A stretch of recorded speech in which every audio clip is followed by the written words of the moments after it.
Madame, Monsieur, bonjour, bienvenue dans votre journal d'actualité du district. Au sommaire, notamment la nouvelle présidente nyonnaise du Parti socialiste vaudois sur notre plateau, le réaménagement temporaire de la place du Château à Nyon et les actualités plutôt denses du Conseil régional avec son président tout à l'heure. La députée et conseillère communale nyonnaise Jessica Jacou a été élue à la présidence du Parti socialiste vaudois.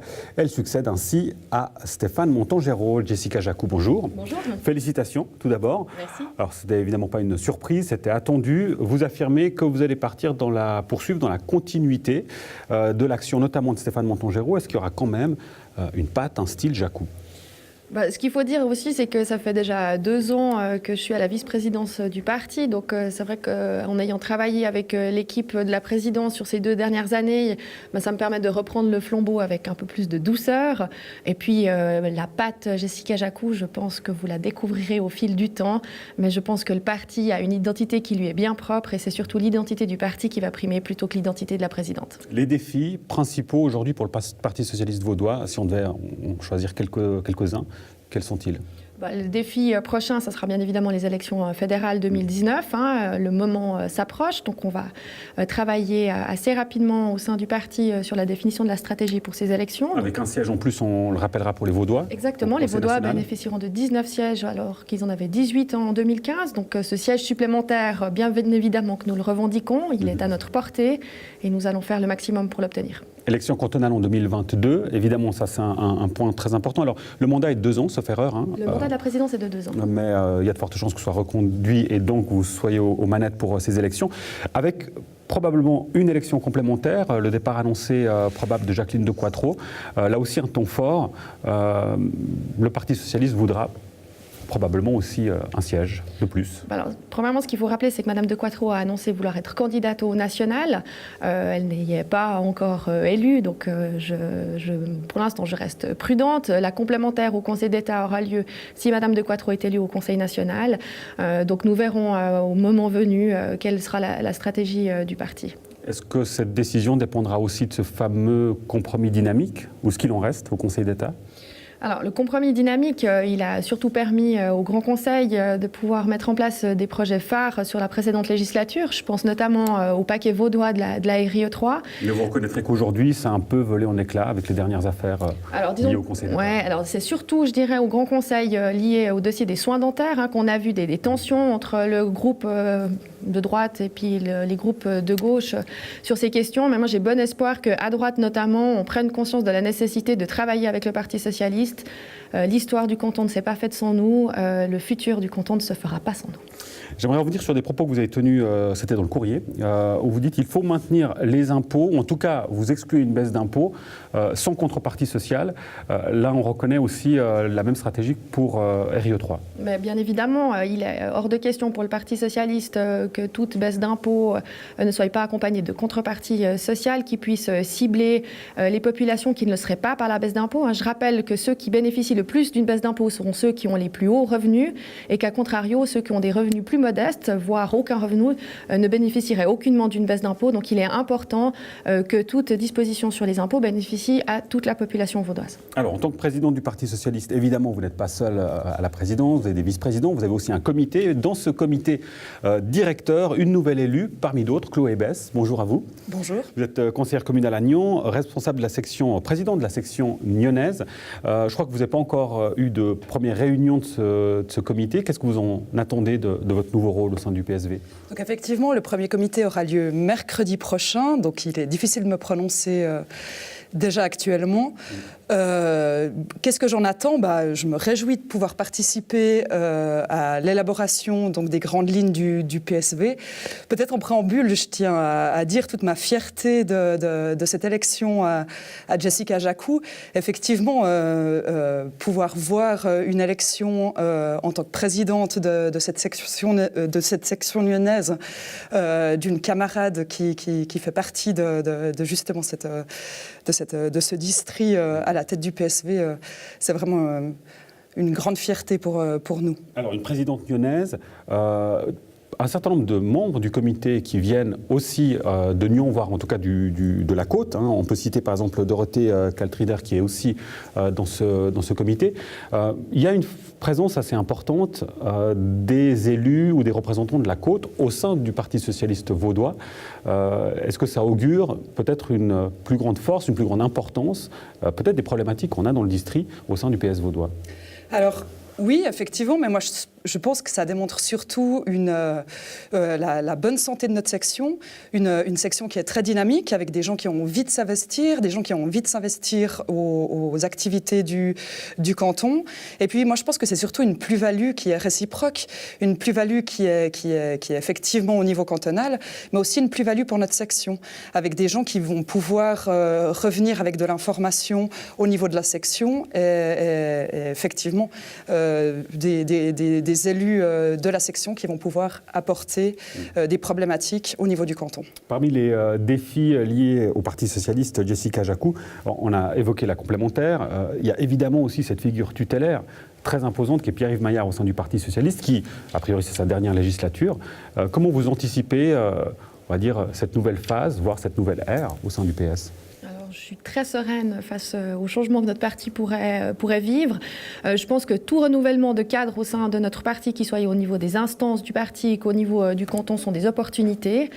Donc je le vois avec une grande sérénité et je pense que nous avons la chance d'avoir un parti qui est un vivier de personnalités qui ont toutes les compétences pour relever les prochains défis que nous allons vivre. Et on sait aussi que vous êtes très proche de la présidente du Conseil d'État, Nouria Gorité. Ça simplifie aussi les rapports avec l'exécutif. Alors bien évidemment, et puis Chloé Bess pourra vous le confirmer, quand vous êtes à la tête d'un parti, il est nécessaire d'avoir des liens qui soient soutenus et qui soient des liens de confiance avec les représentants à l'exécutif, que ce soit d'une municipalité ou du Conseil d'État.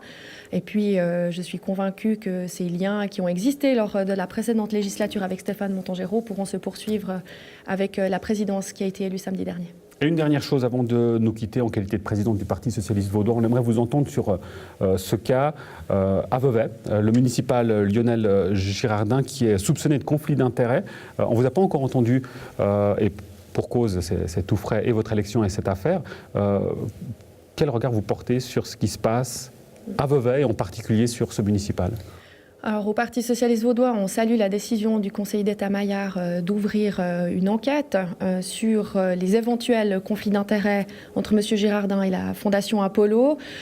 Cet audit permettra de faire toute la transparence sur les éventuelles responsabilités des uns et des autres. Et puis, je tiens à dire que le Parti socialiste vaudois a la même discipline, que ce soit envers ses propres membres qu'envers les membres d'autres partis. Nous exigeons la transparence de tous les élus, qu'ils s'appellent M. Broulis ou qu'ils s'appellent M. Girardin. Et donc, sous-entendu, dans le cas de M. Girardin, cette transparence n'a pas eu lieu ? La transparence pourra être communiquée publiquement avec les conclusions du rapport d'audit qui ont été demandées par le canton. Et s'il s'avérait qu'il y avait effectivement conflit d'intérêts, qu'est-ce que le PS envisage ? Alors le PS envisagera toutes les solutions venues lorsqu'on aura les conclusions du rapport. Jessica Jacou et Chloé Bess, merci beaucoup pour votre présence et encore félicitations à toutes les deux. Merci. Le conseil communal de Nyon valide le réaménagement temporaire de la place du château. Les élus ont aussi accepté un amendement qui demande la destruction de la terrasse qui coupe la place en deux. Florian Cavaleri.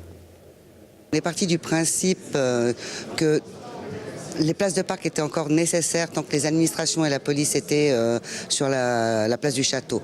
Et donc par conséquent, on souhaitait effectivement que les terrasses soient préservées pour la saison d'été, enfin cette période-là, mais que durant l'hiver, les places puissent être récupérées. Donc ça, c'était une première volonté. La deuxième, c'était d'éviter, on ne voulait pas cet aménagement de treilles, on était effectivement attachés aux arbres, on n'a pas aimé le miroir d'eau, il y avait des tas de choses comme ça qui nous semblaient pas vraiment nécessaires et plutôt handicapantes pour l'organisation d'événements généralement. Mais alors, qu'est-ce qui était bien dans ce préavis ? Non, mais il y avait de l'idée.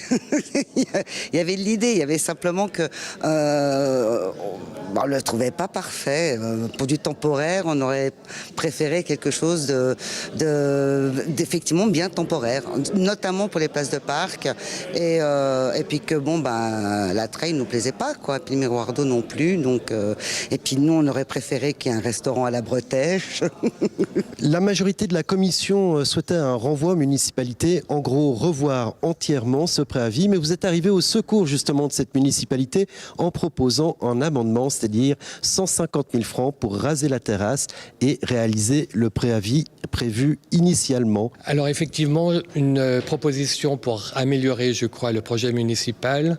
Il y a trône depuis la fin des années 80 au milieu de la place du Château ce grand terre-plein qui est devenu dans l'intervalle la salle à manger de l'auberge du Château, qui est accessible à très peu de monde. C'est une salle à manger très luxueuse qui d'une part coupe la place du Château en deux et qui d'autre part empêche son occupation par les Nyonnaises et les Nyonnais et réservée qu'à quelques-uns. Donc j'ai proposé effectivement par un amendement de supprimer ce terre-plein et de rajouter 150 000 francs au budget pour pouvoir le faire. Qu'on se comprenne bien, le préavis sera réalisé comme prévu par la municipalité, avec en plus cette surprise que vous nous avez amenée, c'est-à-dire la destruction de cette terrasse. Alors, le projet est en deux parties. Une partie, c'est la partie nord de la place, avec la suppression des places de parc, l'aménagement de terrasses pour le bar à wine et la Puccia qui sont en face, qui permettront d'apporter de l'activité sur cette place. Et puis la deuxième partie, c'est la partie sud. J'imagine que le projet tel qu'il a été présenté jusqu'à maintenant va être un peu adapté, modifié à cette nouvelle situation, puisqu'on aura enfin un seul plat et continu et qui permettra sans doute de réaliser des aménagements un peu différents de ceux initialement prévus. On a donné une rallonge finalement, c'est ce qui a été accepté. Mais aujourd'hui, je ne pense pas que les gens mesurent vraiment ce qu'on a voté, si ce n'est la destruction de cette terrasse. Après, qu'est-ce qui va se passer? Qu'est-ce qui va être mis en place vraiment? On n'en sait rien. Maintenant, il est clair que chez nous, les avis étaient partagés. Voilà, moi, je trouve que ça a suscité la conversation. J'ai trouvé que, du coup, au Conseil, c'était animé. Ça a soulevé beaucoup de suggestions, de débats. Et ça, c'est plutôt positif, quoi qu'il advienne. On n'aura pas, finalement, le préavis tel qu'il a été présenté. C'est déjà ça. Reste encore une question. Le but, c'était de voter ce préavis ce soir pour pouvoir réaliser cette place du Château d'ici l'été. Là, en rasant la terrasse, qu'est-ce qui va se passer? Alors, il faut qu'on reprenne le calendrier d'étapage des travaux. Je pense qu'effectivement, on ne va pas ouvrir la terrasse en plein mois de juillet-août, lorsque c'est la période du tourisme. Donc, on va voir ce qu'on peut faire déjà cette année et puis repousser, je pense, la modification de cette terrasse à l'automne. Mais on peut en tout cas déjà démarrer une bonne partie des travaux une fois que la mise à l'enquête sera terminée. Voilà, et justement pour poursuivre cette discussion avec nous, on vient de le voir, Maurice Gué, bonjour. Bonjour. Municipal en charge de l'urbanisme. Alors, pour la municipalité, un bon point, il n'y a pas eu de renvoi à la municipalité. Par contre, l'amendement sur la destruction de cette terrasse qui augmente les coûts plus 150 000 francs avec des travaux qui sont repoussés. Par conséquent, est-ce qu'on peut dire, du coup, de votre point de vue, que c'est un peu un vote ou en tout cas une soirée aigre-douce? Non, pas du tout. Alors, elle était très douce, la soirée, puisqu'en fait, l'objectif de la municipalité a été atteint, puisqu'on souhaitait cet aménagement place du Château. Et puis, en plus, on nous permet de faire des aménagements un petit peu plus conséquents que la destruction de la terrasse, qui nous permet d'avoir un peu plus de liberté sur le côté sud devant le château de cette place. Alors, concrètement, aujourd'hui, à l'arrivée de l'été, qu'est-ce qui va se passer en termes d'agencement de travaux? Alors, on est en train de reprendre le calendrier, puisqu'il y a quand même une donne qui a changé depuis lundi. L'objectif, c'est de réaliser la première partie, donc au nord de la place, la première partie quand on arrive vers la fontaine, devant l'établissement du bar à wine, pour que cette partie-là soit aménagée pour l'été, je pense mois de juillet à peu près. Et puis, il y a la zone côté Grande Rue. Là, il y a des oppositions qui sont encore en cours. Alors, il y a quelques oppositions sur le projet en général. Maintenant, évidemment, qu'on va devoir faire une enquête complémentaire pour la démolition de l'esplanade, de cette terrasse. Et dans ce cadre-là, c'est possible que les oppositions soient plutôt axées sur cette partie-là que sur la première partie d'aménagement. Il y a quand même un certain nombre d'inconnus, on le comprend bien, par rapport au projet des chantiers. Mais à terme, parce qu'on parle évidemment d'aménagement temporaire, à quoi va ressembler la place de la gare? Vous nous le rappelez? La place du Château, elle ne va pas... C'est encore très difficile de le dire pour l'instant. Ce qu'on cherche surtout, c'est des fonctionnalités, c'est de voir de quelle manière la population s'approprie cette place et la manière dont elle va pouvoir la vivre, quelle est la demande en fait, de la population. Dans ce même aménagement, on doit aussi réactiver la bretèche. Donc ça nous permettra aussi de voir de quelle manière il peut vivre, si c'est avec les vins d'Union, avec un autre établissement. Mais c'est un petit peu l'idée, c'est vraiment un laboratoire grandeur nature candidatures pour définir la place définitive, donc je ne peux pas vous en parler déjà maintenant. Est-ce que du coup, vous comprenez quand même peut-être la frustration de certains élus, qu'on a entendu d'ailleurs dans le sujet, qui disent, le problème c'est qu'on ne sait pas justement à quoi va ressembler cette place du château? Alors, définitivement, donc la deuxième étape, l'aménagement définitif, effectivement, on ne sait pas encore à quoi il va ressembler. Par contre, cette première étape, qui va quand même durer entre 5 et 6 ans, là, il a été présenté à la Commission, au Conseil, et c'est en toute connaissance de cause que le Conseil a voté ce préavis. Et une chose aussi, cette fois-ci, la place de la gare. Là, il y a aussi ce réaménagement temporaire qui, dans les travaux, ne vont pas débuter d'ici cet été, a priori. On sent qu'il y a beaucoup d'émotions dans le cadre de ce dossier. On a cru comprendre, en tout cas dans la presse, on parlait de discussions houleuses en commission, voire des insultes qui auraient été échangées. C'est un sujet sensible. Peut-être qu'il y a eu des mots un petit peu forts qui ont été apportés au Conseil. Je ne sais pas, je n'étais pas dans ces séances-là de commission. En tout cas, la séance qu'on a eue avec la municipalité, ça s'est très bien passé avec les commissaires. Évidemment que c'est des lieux sensibles, c'est des aménagements quand même qui modifient la vision qu'on peut avoir de Nyon. Et c'est vrai que tous les conseillers sont très attentifs à ce qu'on va y faire. Donc c'est des lieux sensibles. Là, évidemment, on va plutôt décaler la réalisation en 2019, puisqu'on avait proposé des aménagements avec des arbres et que ce n'est plus la saison de planter les arbres. Donc si le Conseil communal nous octroie ce crédit, ça sera pour 2019 et non pour 2018. Et dans tous les cas, peut-être un message au moment où les travaux vont débuter, un message aux Nyonnais, patience. Alors, non, c'est des travaux qui sont relativement légers, puis c'est des aménagements temporaires, donc ça a peu d'impact sur le fonctionnement de la gare. C'est clair, va être un petit peu impacté, mais on va tâcher de faire au mieux pour que ça ne perturbe pas le fonctionnement de la ville. Maurice Guay, un grand merci et à bientôt. Merci. En bref, Nyon lance les candidatures pour l'édition 2018 du prix du développement durable, un prix qui récompense depuis 2013 les particuliers, les associations et les entreprises installées à Nyon et qui contribuent à la solidarité sociale, à la préservation de l'environnement ou encore au dynamisme économique. Le délai de dépôt des dossiers est fixé au 22 juin. Le syndic de My rejoint le comité directeur du conseil régional. Pierre-Alain Schmitt a été élu jeudi dernier lors du conseil intercommunal qui se tenait à Beugnin. Florian Cavalleri y était. J'espère en tout cas que je pourrai y apporter la pierre à un moment, je dirais, complexe et crucial pour cette organisation intercommunale. Alors justement, vous le dites, c'est un moment crucial que traverse le conseil régional. Il joue quasiment son avenir. Que venez-vous faire dans cette galère ? C'est peut-être aussi un peu le goût effectivement d'un défi. Je pense que c'est pas une période toute simple. Il y aura des questions qui se sont d'ailleurs posées ce soir lors du conseil intercommunal sur l'avenir du d'Israël. Il y a également des questions sur le rôle du conseil régional par rapport au canton, comme j'ai eu l'occasion de le dire au moment où on m'a demandé de me présenter. Je suis intimement convaincu que notre région doit jouer un rôle. Je constate, même si on le fait avec un peu de regret, que l'autonomie communale dont certains politiciens du canton usent et abusent, si je puis dire, elle diminue. En ma qualité de syndic, j'ai pu constater que les autonomies en matière financière et les autonomies en manière d'aménagement du territoire se sont restreints comme des peaux de chagrin et que pour moi il est très très important que les décisions soient prises, comme je l'ai dit tout à l'heure, à un bon niveau. Et ça me paraissait essentiel de garder en tête la région. Nous avons passé le cap des 100 000 personnes. Nous représentons plus d'un huitième du canton de Vaud et de temps en temps j'ai le sentiment que ceux du 022 comme ils disent à Lausanne ne sont pas toujours pris en considération, si ce n'est quand il s'agit de venir leur chercher des mannes économiques auxquelles on participe plus que de notre part, si vous me permettez l'expression. Donc il faut une solidarité cantonale, on l'exprime très lourdement dans la péréquation qui devient de plus en plus goulue, mais il faut également une solidarité régionale. Et un des enjeux compliqués, ça sera de savoir si on peut mettre en place un équilibre entre ces deux solidarités de manière à ne pas décourager certaines communes et de considérer que la part régionale qui se fait sur une base volontaire, elle, contrairement à la part cantonale, peut être sacrifiée parce que ça devient trop lourd. Donc là, il y a un véritable défi.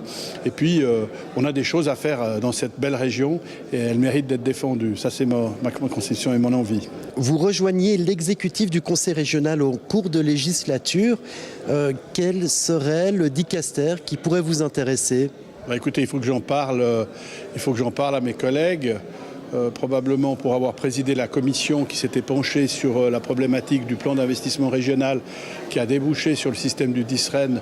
Certains pensent à ce dicaster, mais il est déjà occupé par M. Roch aujourd'hui, mais je serais tout à fait intéressé à m'occuper d'autres dicasters, notamment celui de la communication qui pourrait m'intéresser, parce que je pense que le conseil régional, respectivement la région, n'est pas assez connu du grand public et que ça ne sert à rien d'avoir raison tout seul. Il faut arriver à se faire connaître et comprendre et faire comprendre à nos administrés le rôle que nous pouvons et nous devons jouer pour l'amélioration encore de notre quotidien, qui est déjà pas si mal que ça du reste de notre région, puisqu'on y vit bien.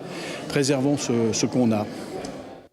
Voilà, avec nous pour en parler de cette nomination et des actualités du Conseil régional, le président du comité directeur, Gérald Crétegny. Bonjour. Bonjour. Merci de votre présence. J'aimerais rebondir sur les propos qu'on vient d'entendre de Pierre-Alain Schmitt sur la question de la communication, où il dit qu'il faut faire un effort particulier. Est-ce qu'aujourd'hui, le Conseil régional fait face à un déficit d'image ? Alors, je pense que le Conseil régional est une machine qui est un petit peu compliquée pour le citoyen moyen, ce qui fait que effectivement, nous devons faire un effort de communication. Nous l'avons déjà constaté, nous savons que nous devons aller dans ce sens-là, et nous avons d'ailleurs marqué ce terrain-là par l'engagement d'un spécialiste en communication depuis quelques mois. Donc, nous travaillons effectivement à cette communication. Alors ça, c'est la partie de la communication. Il y a aussi ces départs successifs. Il y en a eu 2 dernièrement, donc François Debluy et Dominique Elacristin. Alors là, Pierre-Alain Schmitt remplace un de ces 2 postes, il y en a encore un qui a à repourvoir. Il nous parle aussi d'un moment, concernant le Conseil régional, je le cite, un moment complexe et crucial. Ça a l'air assez sensible comme situation à l'entendre. Est-ce que c'est le cas ? Alors, je pense que c'est un petit peu l'histoire du Conseil régional. L'histoire du Conseil régional a débuté en 2004.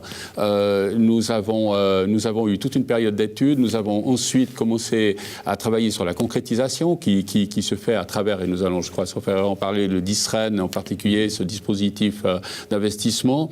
Et forcément, on arrive dans le concret, dans le dur, avec des questions d'argent, des questions de décision, d'où se prennent les décisions, etc.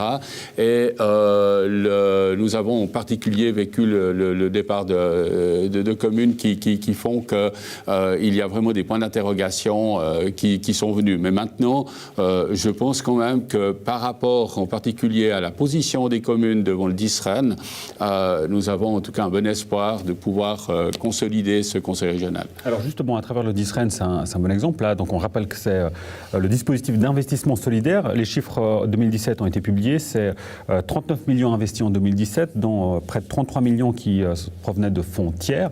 Là, l'objectif, c'est de pouvoir inscrire ce DISREN, ce dispositif, dans les statuts comme but principal du Conseil régional. Voilà, l'un des phénomènes, alors qui peut effectivement expliquer aussi d'ailleurs un petit peu cette position délicate, je dirais, aujourd'hui du Conseil régional, c'est que nous avons d'une part des communes qui ont inscrit le DISREN, qui ont accepté le DISREN par une votation de leurs législatifs communaux, et puis quelques communes qui l'ont refusé ou qui ne l'ont pas présenté. Ce qui veut dire que nous nous retrouvons dans une situation où tout le monde n'est pas égal finalement par rapport à la région. Donc l'objectif, c'est que le DISREN soit effectivement inclus dans les statuts, qu'il en fasse partie, que les communes qui acceptent ces statuts acceptent de fait le DISREN également, et puis que nous puissions avoir, entre guillemets, un investissement duquel chaque commune peut être directement investie. Quelle est la priorité, Gérald Crétegny, aujourd'hui? Est-ce que c'est de convaincre la population ou de convaincre les élus communaux? Et je pense qu'on doit convaincre un peu tout le monde. C'est-à-dire qu'il faut que... Parce que pour les communes, c'est aussi un enjeu que d'être au conseil régional. Moi, je pense que pour les communes, c'est aussi savoir qu'on accepte que sur un certain nombre de projets, on discute avec l'autre. On discute avec le voisin, mais on ne discute pas juste avec le voisin, on discute avec une quarantaine de voisins ou plus. Certains diraient que c'est une perte d'autonomie pour les communes. Pour moi, c'est exactement le contraire.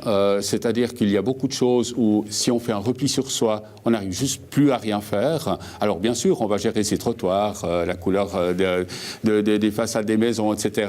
Mais on ne va plus pouvoir investir tel qu'on le souhaite pour la population. Et pour moi, le terme, l'existence d'une commune, c'est de pouvoir gérer la situation vis-à-vis de sa population, de pouvoir faire bénéficier à sa population d'éléments qui sont meilleurs travailleurs de pouvoir accéder à un cadre de vie agréable. Mais ça, je pense qu'aujourd'hui, nous sommes à une trop petite échelle, à l'échelle stricte des communes.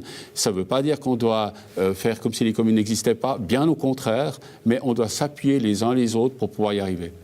Un exemple concret de ce dispositif du DISREN, alors il y a énormément d'exemples que l'on pourrait donner, mais il y en a un récemment, c'est concernant Télédôle. Là, en l'occurrence, le Conseil régional a octroyé près de 2 millions pour financer l'aménagement de la zone d'accueil du télésiège des DAP.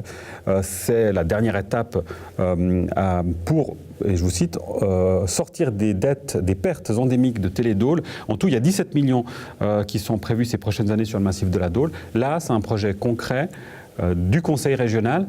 Avec quelles conséquences, quel retour sur investissement ? Alors, juste dire pour la population, c'est qu'il ne le sait peut-être pas, c'est que effectivement le Conseil régional a repris 86% des actions de Télédôle, donc on est l'actionnaire principal. Dans ce cadre-là, on a donné la gestion finalement de ce domaine skiable à la Sogestar, qui est une société française. Alors, c'est du coup de certaines installations. Qui loue les installations. Peut-être juste, c'est pas une société commerciale française, c'est une société qui appartient en fait aux communes aussi, qui se retrouvent de l'autre côté de la frontière.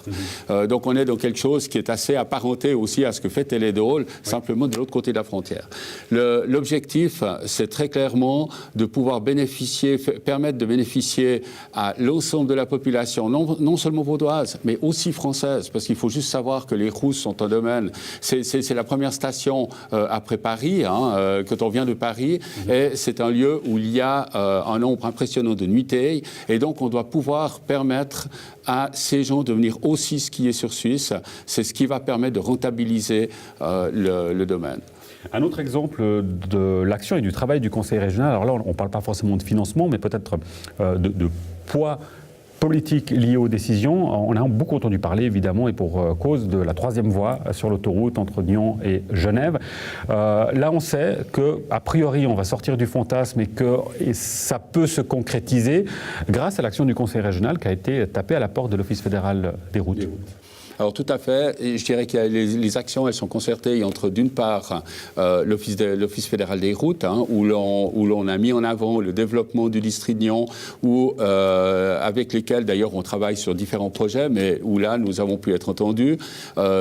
Si nous avons entendu, c'est aussi parce qu'on s'investit dans le cadre de l'agglomération du Grand Genève pour que les projets qui nous touchent puissent avancer, et il y a une cohérence en tous ces projets. Je crois que les offices, en particulier fédéraux, aujourd'hui, n'ont pas de souci pour investir dans un endroit pour autant que la cohérence soit là. Et ça, c'est l'élément qui a été mis en avant dans le cadre de ce projet. Merci beaucoup, Gérald Créteny, puis on a envie de vous dire bonne chance, du coup, pour la suite avec tous ces projets, et à bientôt. Merci. Comment faisait-on pour éteindre un incendie à l'époque romaine? C'est l'une des questions à laquelle répondait le musée romain de Nyon samedi dernier en collaboration avec le SDIS Nyon-Dôle et le musée romain d'Avanches. Retour en images sur cet événement avec Andrea Braslopo. On a décidé de faire une journée sur le métier de pompier de l'Antiquité à aujourd'hui, dans le cadre de l'exposition temporaire du musée romain Ça coule de source, puisqu'on a une pompe à incendie qui provient du musée romain d'Avanches qui est exposée dans cette exposition temporaire. Et donc l'eau était extrêmement importante aussi à l'époque romaine, notamment en cas d'incendie. Donc c'était intéressant de faire cette rétrospective depuis l'Antiquité jusqu'à aujourd'hui. C'est toujours génial de pouvoir présenter ça. On voit effectivement dans le regard des enfants, c'est top. Pour eux, c'est vraiment quelque chose qui est important. Nous, on a aussi beaucoup de plaisir à voir ces engins. Voilà, on est passionnés, donc oui, on a aussi un petit peu, à quelque part, l'œil qui brille de ce genre de choses. Ce que les gens découvrent, c'est qu'en fait, les Romains avaient déjà un corps de pompiers extrêmement performant, ce qu'ils ignorent en général. Et puis, nous, en tant qu'antiquisants, on découvre que les pompiers, bien sûr, ont des parallèles avec l'époque romaine, mais ont aussi des nouveautés, c'est normal. Et puis, nous, c'était surtout l'occasion de pouvoir présenter notre nouveau véhicule, un tonne pompe de dernière génération équipé d'une nouvelle lance, une lance perforante. Et puis voilà, on trouvait sympa de pouvoir présenter ça à la population. C'est un véhicule, je dirais, standard au niveau du véhicule en lui-même, équipé de la dernière génération au niveau des pompes et tout ce qu'on peut trouver dedans. Mais la grande spécificité, c'est cette fameuse lance. C'est une lance en fait qui est à très haute pression. Une lance standard est à peu près à 10 bars. Là, la lance à perforation va travailler à 300 bars, donc c'est extrêmement puissant. On va y ajouter, si nécessaire, encore un abrasif, une petite poudre qui va venir grignoter et on traverse vraiment la matière. L'idée est de pouvoir traverser un mur, une porte, n'importe quoi, n'importe quelle matière, pour venir travailler et refroidir le volume dans lequel il y a un incendie.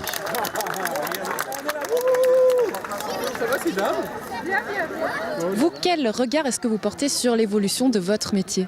On est au début du 3e millénaire et c'est vrai qu'il y a eu beaucoup d'évolutions. Ça va par exemple dans la construction. Les immeubles sont construits différemment. Les matériaux qui sont dedans sont complètement différents. Le feu d'il y a 50 ans n'est pas le même aujourd'hui. Et chaque fois, dans ces évolutions qui viennent dans notre métier, on a des nouveaux outils qui viennent nous aider, heureusement pour ça. Mais ce qui n'a pas changé, c'est l'humain. Voilà, l'humain, le sapeur-pompier est toujours là. Quelque part, à l'époque romaine, c'était déjà des gens qui avaient un courage différent, qui avaient une envie, une passion, qui avaient envie de faire ça. Aujourd'hui, je crois que c'est exactement les mêmes.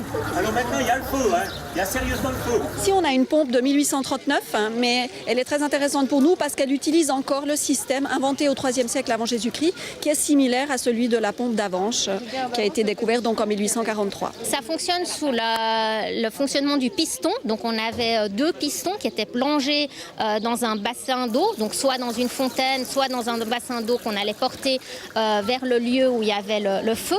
Et par un système de balancier, on avait des clapets qui s'ouvraient en alternance et qui faisaient monter l'eau à l'intérieur d'un tuyau qui projetait ensuite l'eau sur l'incendie. Est-ce que ça serait une deuxième vocation, le métier de pompier ? Je pense, ouais. Après la présidence et pendant les études aussi, ça peut être pas mal.